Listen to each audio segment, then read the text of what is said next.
Ok, sau đây là cái này nó nhìn một vừa gồm hai bướcคือ redirection ហើយនៅក្នុង redirection ហ្នឹងខ្ញុំមាន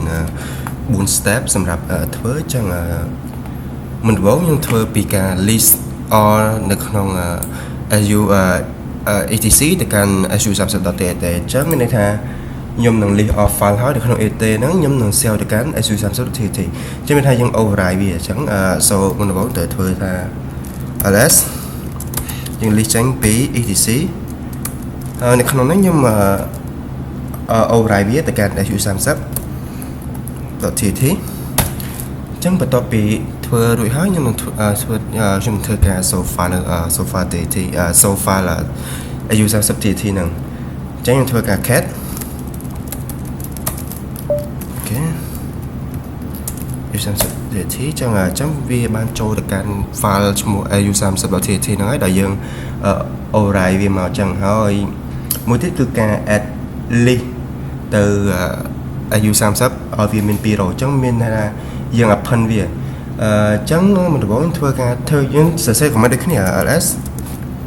etc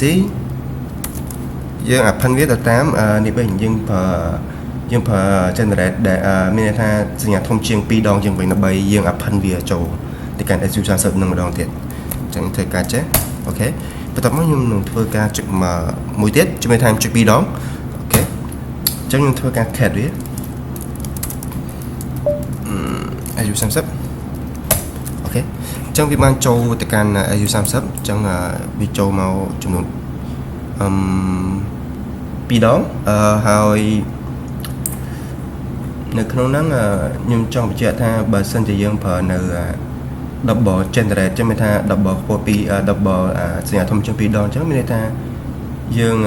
append វាហើយយើងនឹងបញ្ចប់វាដោយយើងមិនបាច់ override វាចឹងមានថាយើងអាចសរសេរបាន2ដងដោយ file ហ្នឹងវា exit ឬក៏មិនដោយសារបើសិនជាវា exit